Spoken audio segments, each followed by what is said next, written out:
আছেন, ওনারা যদি আমাকে সহযোগিতা করেন তাহলে আমার এই প্রসঙ্গটি আমি দেশবাসীর কাছে ওনাদের মাধ্যমে উপস্থাপনের জন্য রেখে গেলাম। একই সাথে একইভাবে যে সকল সম্মানিত উপস্থিতিবৃন্দ, আমন্ত্রিত অতিথিবৃন্দ আছেন, তাদের কাছে আমি এটি রেখে গেলাম। এরপরে উপস্থিতিবৃন্দ, আমি আরেকটি বিষয়ে আসি, আরেকটি বিষয় আপনাদের সামনে তুলে ধরতে চাই। এটিও এখান থেকে মিটিং শেষ করে আপনারা ঘরে ফিরে যাবেন এবং ঘরে ফিরে গিয়ে নিশ্চয়ই আপনারা এখানে 4 ঘন্টা ধরে আছেন, কিছুটা ক্ষুধার্ত, কাজে আপনারা যাই মোটামুটি খান না কেন, আমি যে বিষয়টি এখানে উল্লেখ করব সেটি তার সাথে রিলেটেড বা সেটি সম্পর্কিত। কি সেটি? এবার আমি আসি পেঁয়াজ উৎপাদন প্রসঙ্গে। উপস্থিতিবৃন্দ, আমি যতটুকু জানি, আমি আমার পক্ষে যতটুকু সম্ভব হয়েছে, দেশে চাহিদার যে পরিমাণ পেঁয়াজের চাহিদা বা যে পরিমাণ উৎপাদন হয়, আমাদের কৃষকদের কম বেশি মোটামুটি সক্ষমতা রয়েছে, যদি তাদেরকে সহযোগিতা করা হয় বিভিন্নভাবে, সক্ষমতা রয়েছে মোটামুটি ভাবে আমাদের যেটার ডিমান্ড রিকোয়ারমেন্ট সেটি উৎপাদন করার।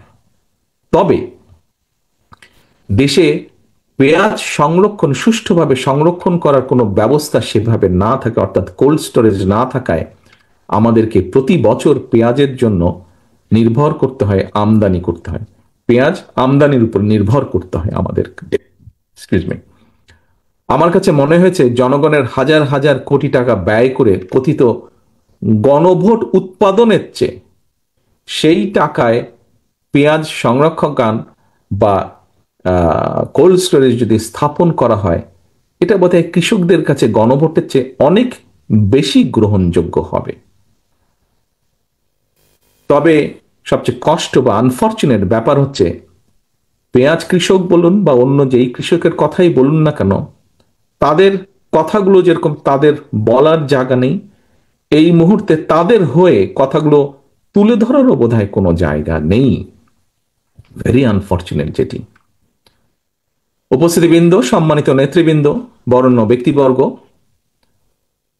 বর্তমানে দেশে গার্মেন্ট শিল্প থেকে শুরু করে বিভিন্ন সেক্টরে কর্মজীবী নারীর সংখ্যা যতটুকু আমার ধারণা আছে 2 কোটিরও বেশি। এত অধিক সংখ্যক নারী যদি 8 ঘন্টার পরিবর্তে 5 ঘন্টা কাজ করতে বাধ্য হয়, তাহলে তাদের বাকি কর্ম ঘন্টার টাকাটা কে দিবে? এটি একটি বিরাট প্রশ্ন। নারীর কর্মঘণ্টা কমানোর কথা বলে চাকরিদাতাদেরকে কি কৌশলে নারীদেরকে চাকরি না দেওয়ার জন্য কি উৎসাহিত করা হচ্ছে না? আমি যতটুকু জেনেছি, এই কথাটি প্রকাশিত হওয়ার পরে দেশের নারী সমাজ, যারা বিভিন্নভাবে কর্মসংস্থানের সাথে সংশ্লিষ্ট আছেন, সেটি গার্মেন্টস হোক বা বিভিন্ন সেক্টরেই হোক, তাদের মধ্যে একটি আতঙ্ক ছড়িয়ে পড়ছে। প্রিয় সম্মানিত উপস্থিতিবৃন্দ, মানুষ যখন কর্মহীন হয়ে পড়ছে, এমন পরিস্থিতিতে কর্মজীবী নারীদের মনে ছড়িয়ে পড়া যে চাকরির সংকোচনের আতঙ্ক, এটা বোধহয় অনেক বেশি গণভোটের চেয়ে দরকার, অনেক বেশি তাদেরকে আশ্বস্ত করা যে তাদের এই আতঙ্কিত হবার কোনো কারণ নেই। তাদের কাছে এই আতঙ্কটি বোধহয় গণভোটের চেয়ে অনেক বেশি গুরুত্বপূর্ণ মনে হয়। এই আতঙ্ক কাটানোটাও গুরুত্বপূর্ণ। উপস্থিতিবৃন্দ, দেশে বেকারত্বের হার বেড়েই চলেছে। পত্রিকার পাতা খুললেই এরকম সংবাদ প্রায়শই আমাদের চোখে পড়ে। টিভি টকশো খুললেই এই ধরনের কথাবার্তা অনেক টকশোতে অংশগ্রহণকারী ব্যক্তির কাছ থেকে আমরা জানতে পারি। সম্প্রতি একটি বেসরকারি গবেষণা প্রতিষ্ঠানের রিপোর্টে বলা হয়েছে, দেশে বর্তমানে দারিদ্র্যের হার 28% এবং আরো 18% মানুষ যে কোনো সময় গরিব হওয়ার ঝুঁকিতে রয়েছেন। স্ট্যান্ডার্ড অনুযায়ী যেই স্কেলের নিচে গেলে গরিব বলে একজন মানুষকে মনে করা হয়, এরকম 18% মানুষ সেই ঝুঁকিতে রয়েছেন। দেশে শিক্ষিতদের মধ্যে বেকারত্বের হার বেড়েই চলেছে। দেশে উচ্চ মাধ্যমিক এবং গ্র্যাজুয়েট ডিগ্রিধারী প্রতি 5 জনের মধ্যে একজন বেকার। আজকের আমাদের এই অনুষ্ঠানের মধ্যে খুব সম্ভবত গার্মেন্ট শিল্পের সাথে জড়িত এরকম কয়েকজন ব্যক্তি উপস্থিত আছেন। সম্প্রতি বিজিএমই জানিয়েছে গত 14 মাসে সাভার, গাজীপুর, চট্টগ্রাম, নারায়ণগঞ্জ মঞ্চ একজন উপস্থিত আছেন এই ব্যাপারে, যার খুব ভালো ধারণা আছে আমাদের স্থায়ী কমিটির সদস্য জনাব আমির খসরু সাহেব। যে কথাটি বলছিলাম আমি, যে গত 14 মাসে সাভার, গাজীপুর, চট্টগ্রাম, নারায়ণগঞ্জ, নরসিংদীতে কমপক্ষে 300-তেরও বেশি পোশাক কারখানা বন্ধ হয়ে গিয়েছে। আমাদের মাঝে, শ্রোতাদের মাঝে সাকি সাহেব আছেন, উনি এই বিষয়টি উপস্থিত আছেন, উনিও এই বিষয়টি আমার ধারণা খুব ভালোভাবে জানেন, কারণ উনি ওই শ্রমিক রাজনীতির সাথে কম বেশি ইনভলভ আছেন। এই যে প্রায় 300-র বেশি, 350-র বেশি, বরং আমি বলবো 300 নয়, 350-র বেশি পোশাক কারখানা বন্ধ হয়ে গিয়েছে। এবং এই বন্ধ হয়ে যাওয়া কারখানার সাথে কারণে 1,20,000-এর মতন শ্রমিক কর্মহীন হয়ে পড়েছেন। সম্মানিত উপস্থিতিবৃন্দ, কর্মহীন এই মানুষগুলোর কাছে রাষ্ট্রের 1000 টাকা ব্যয় করে কথিত গণভোটের চাইতে নিশ্চয়ই একটি চাকরি কি বেশি জরুরি নয়? আমার নর্মাল কমন সেন্স তাই বলে।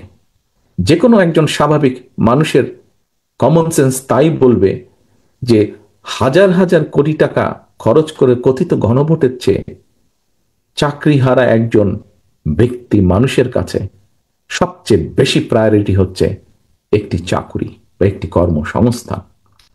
আনফরচুনেটলি মাসের পর মাস রাষ্ট্র মেরামতের নানা উপাদান নিয়ে আমরা আলোচনা করেছি,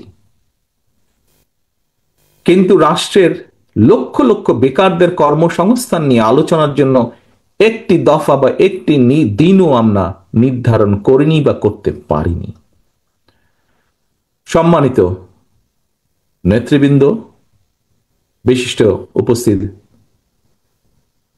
ব্যক্তিবর্গ, দীর্ঘ 1.5 দশকের ফ্যাসিবাদী শাসন আমলে দেশের শিক্ষা ব্যবস্থাকে সম্পূর্ণভাবে পরিকল্পিতভাবে ধ্বংস করে দেওয়া হয়েছিল। এত সংস্কার কমিটি হলো, অথচ একটি শিক্ষা সংস্কার কমিটি কিন্তু করা হলো না। শিক্ষা ব্যবস্থা বিপর্যয়ের একটি ছোট্ট দিক, কিন্তু আমার দৃষ্টিতে অসম্ভব গুরুত্বপূর্ণ একটি দিক আপনাদের সামনে আজকের এই আলোচনা সভায় আমি উপস্থাপন করতে চাই। উপস্থিতিবৃন্দ, গত অক্টোবর মাসে প্রকাশিত উচ্চ মাধ্যমিক, আমি জানি না আপনারা খেয়াল করেছেন কিনা বিষয়টি, যেভাবেই হোক আমি খেয়াল করার সুযোগ হয়েছে আমার। গত অক্টোবর মাসে প্রকাশিত উচ্চ মাধ্যমিক পরীক্ষার ফলাফলে যদি আমরা বিবেচনা করি, আমরা দেখব 2025 সালে উচ্চ মাধ্যমিক পরীক্ষায় পাশের হার ছিল সর্বনিম্ন। শুধু তাই নয়, আমরা যদি আরেকটি জিনিস খেয়াল করি, সবগুলো যদি বিবেচনা করি, দেশে 200-টিরই বেশি শিক্ষা প্রতিষ্ঠান যেখানে একজন শিক্ষার্থীও পাশ করেনি। এটি গেল একটি দিক।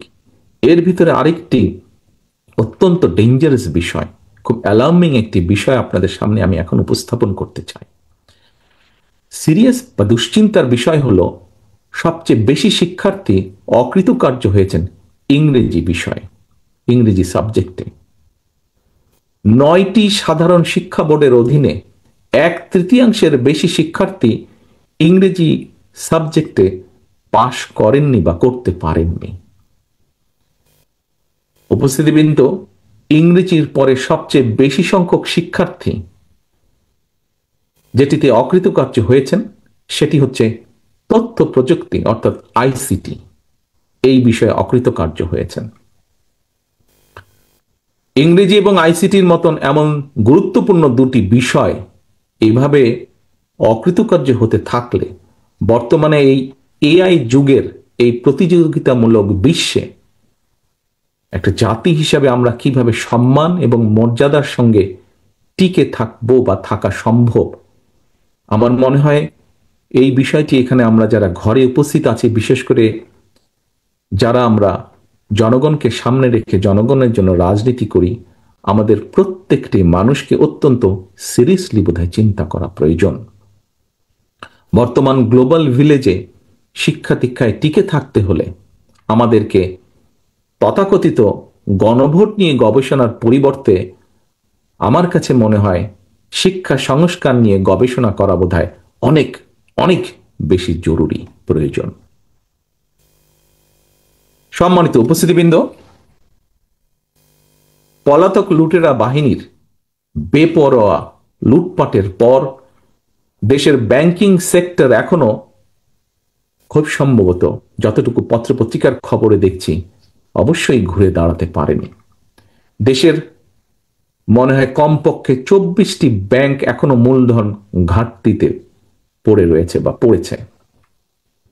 আমি এখানে কতগুলো বিষয়, কতগুলো কনসার্ন আমি আপনাদের সামনে তুলে ধরছি। কাউকে কোন রকম ভয় দেখাতে চাইছি না আমি, বাট একজন রাজনৈতিক কর্মী হিসেবে আমার কতগুলো কনসার্ন আমি আপনাদের সামনে তুলে ধরতে চাইছি। উপস্থিতিবৃন্দ, দেশের অর্থনৈতিক পরিস্থিতি আমরা কম বেশি যদি সকল কিছু বিবেচনা করি, কম বেশি দিনে দিনে নাজুক হয়ে উঠছে। জিডিপি, যে জিডিপি নিয়ে আমরা বিগত সময় শুনেছি, স্বৈরাচারের সময় শুনেছি অনেক বড় বড় কথা, সেটি যে একটি ফাঁপা বেলুন ছিল এটি প্রকাশিত হয়ে গিয়েছে। সেই জিডিপি প্রবৃদ্ধির হার মোটেও আশা অনুরূপ নয়। 2006 সালে বিএনপি সরকার যখন তত্ত্বাবধায়ক সরকারের কাছে রাষ্ট্র ক্ষমতা হস্তান্তর করেছিল, সেই সময় জিডিপির হার ছিল অলমোস্ট 7 পয়েন্টের কাছাকাছি। এরপরে যত সময় পার হয়েছে, কোন লুটেরা সরকারের সময় লুট হয়েছে, সেই লুট, তারাজ, দুর্নীতি সবকিছু আনপ্ল্যান অপশাসন, কুশাসনের কারণে বিএনপি রেখে যাওয়া সেই অলমোস্ট প্রায় 7%, 6.8 থেকে 7% যে জিডিপি বিএনপি রেখে এসেছিল সেটি অতিক্রম করা সম্ভব হয়নি। এবং সবচেয়ে আশঙ্কার বিষয় হচ্ছে 200 মিলিয়ন বা 20 কোটি মানুষের দেশে এই মুহূর্তে যে জিডিপি বিএনপি রেখে এসেছিল অলমোস্ট 6%, এখন প্রেডিকশন হচ্ছে এই নেক্সট ইয়ারের প্রেডিকশন হচ্ছে জিডিপি 4% উপরে কোনোভাবেই যাচ্ছে না, বরং কিছুটা হলো 4% কম থাকছে। এখানে বহু ব্যবসায়ী আছেন সহ বহু মানুষ আমরা উপস্থিত আছি। এই বিষয়গুলো মনে হয় আমাদের চিন্তা করা অত্যন্ত অত্যন্ত প্রয়োজন। এই 20 কোটি মানুষকে যদি বাঁচিয়ে রাখতে হয়, দেশকে যদি সামনে এগিয়ে নিতে হয়। উপস্থিতিবৃন্দ, আমি জানি আমার বক্তব্য লম্বা হয়ে যাচ্ছে, আমি সংক্ষিপ্ত করে আনছি আমার বক্তব্য। উপস্থিতিবৃন্দ, রফতানি আয় এবং রেমিটেন্স দেশে এই মুহূর্তে এই দুটি খাতই দেশের অর্থনীতির প্রধান ভরসার খাত। গত কয়েক মাসেও যদি আপনারা দেখেন স্ট্যাটিস্টিক গুলো, রফতানি খাতেও কিন্তু কিছুটা নেতিবাচক পরিস্থিতি সৃষ্টি হয়েছে বিভিন্ন ক্ষেত্রে। দেশের ব্যবসায়ী সমাজ এবং বিদেশে বাংলাদেশের উন্নয়ন সহযোগী যারা আছেন তারা বলছেন দেশের অর্থনীতিকে ঘুরে দাঁড়াতে হলে অবশ্যই প্রয়োজন জনগণের ভোটে একটি নির্বাচিত স্থিতিশীল সরকার। কয়েকদিন আগে আন্তর্জাতিক অর্থনৈতিক সংস্থা স্রেফ ডাইরেক্ট পরিষ্কার বলে দিয়েছে যে নির্বাচিত সরকার ছাড়া তারা তাদের অর্থ সংস্থান ফান্ড রিলিজ তারা করবে না। কিন্তু আমরা দেখছি এই মুহূর্তে কোন কোন রাজনৈতিক দল নানা শর্ত দিয়ে, যেখানে অর্থনীতির এই অবস্থা, যেখানে বেকার সমস্যার এই অবস্থা, যেখানে প্রত্যেকটি সবকিছু ভেঙে পড়ছে, মাহফুজুল্লাহ সাহেব ওনার বক্তব্যে আরো কয়েকটি সেক্টরের কথা উনি উল্লেখ করে গিয়েছেন। আমরা দেখছি নানা শর্ত জুড়ে দিয়ে কিছু রাজনৈতিক দল, সেই যে প্রথমে বলেছিলাম আজকে যারা আমরা রাজপথের সঙ্গীরা বসে আছি, কেউ হয়তো রাজপথের সঙ্গী ছিল, সেরকম কিছু দলকে আমরা দেখছি বর্তমানে বিভিন্ন শর্ত দিয়ে জাতীয় নির্বাচন অনুষ্ঠান বাধা সৃষ্টি করতে চাইছে। জাতীয় নির্বাচন অনুষ্ঠান নিয়ে জটিলতার সৃষ্টির অর্থ একদিকে নির্বাচন না করেই হয়তো রাষ্ট্রের খবরদারির সুযোগ গ্রহণ করা, অপরদিকে রাজনীতি ভাবে যদি বলতে হয় পরিষ্কারভাবে যা দিবালকের মতন পরিষ্কার, অপরদিকে পতিত পরাজিত পলাতক স্বৈরাচারের পুনর্বাসনের পথকে সুগম করে দেওয়া। পলাতক স্বৈরাচারের সহযোগীরা গত কয়েকদিনে আমরা দেখছি খোদ রাজধানীতে যেভাবে আগুন সন্ত্রাস চালিয়েছে, ফ্যাসিবাদী বিরোধী শক্তির করণীয় সম্পর্কে এটা একটা সতর্ক বার্তা হতে পারে বলে আমার কাছে মনে হয়। এখনই সবার কাছে স্পষ্ট, ফ্যাসিবাদ বিরোধী আন্দোলনে একটা দল ফ্যাসিবাদের নিষ্ঠুরতা থেকে নিজেদেরকে বাঁচাতে গিয়ে, যেটি তাদের বিভিন্ন পর্যায়ের নেতৃবৃন্দ অনেক সময় বিভিন্ন জায়গায় উল্লেখ করেছে, যে নিজেদেরকে বাঁচাতে গিয়ে তারা ফ্যাসিবাদের ছাতার নিচে আশ্রয় নেওয়ার কৌশল অবলম্বন করেছিল। সম্মানিত উপস্থিতিবৃন্দ, বর্তমান পরিবর্তিত পরিস্থিতিতে সেই পতিত পরাজিত পলাতক স্বৈরাচার একইভাবে ফ্যাসিবাদ বিরোধী আন্দোলনে থাকা সেই দলটির ছাতার নিচে আশ্রয় নিয়েছে কিনা মনে হয় এটি আমাদের সকলের দেখার বা ভাবার সময় এসছে। গণভোটের আড়ালে পতিত পরাজিত পলাতক অপশক্তিকে রাষ্ট্র রাজনীতিতে পুনর্বাসনের সুযোগ করে দেয়া হচ্ছে কিনা, আমি এই ব্যাপারে মিডিয়ার ভাইদের মাধ্যমে, সম্মানিত আলোচকবৃন্দের মাধ্যমে, সম্মানিত রাজনৈতিক বরেণ্য ব্যক্তির মাধ্যমে, সিভিল সোসাইটির ব্যক্তিদের মাধ্যমে সকলকে এই ব্যাপারে সতর্ক দৃষ্টি রাখার জন্য দেশের গণতান্ত্রিক আমি জনগণের প্রতি আহ্বান জানাই। সম্মানিত উপস্থিতিবৃন্দ, স্বল্প মেয়াদে অন্তর্বর্তীকালীন সরকারের কাছে জনগণের সকল ক্ষেত্রে সার্বিক সফলতা আশা, জনগণ সকল ক্ষেত্রে সার্বিক সফলতা আশা করে না। এটি অন্তর্বর্তীকালীন সরকারের প্রধান দায়িত্ব নয়। অন্তর্বর্তীকালীন সরকার দেশে আগামী ফেব্রুয়ারি মাসের জাতীয় নির্বাচন অনুষ্ঠানের সময় নির্ধারণ করেছে।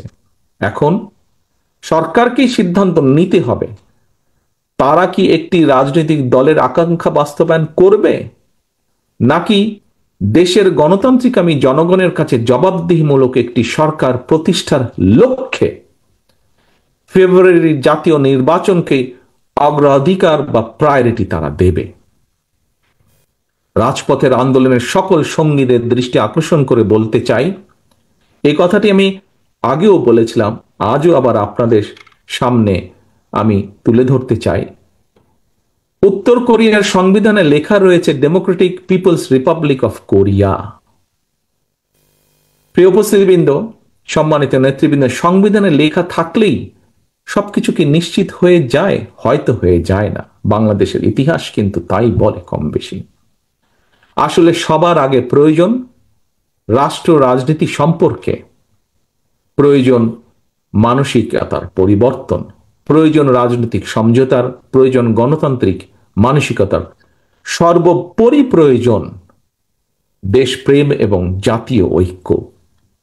দেশ এবং জনগণের বৃহত্তর স্বার্থে দেশের সবচেয়ে জনপ্রিয় এবং জনসমর্থিত দল হওয়া সত্ত্বেও ফ্যাসিবাদ বিরোধী জাতীয় ঐক্য অটুট রাখার ব্যাপারে বিএনপি সর্বোচ্চ ছাড় দিয়েছে।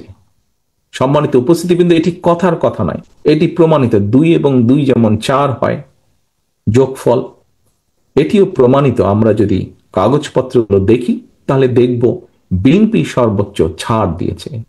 রাজনৈতিক ঐক্যমত কমিশনের প্রতিটি দফা পর্যালোচনা করলে দেখা যাবে বিএনপি অধিকাংশ পয়েন্টে ইতিবাচক দৃষ্টিভঙ্গির পরিচয় দিয়েছে।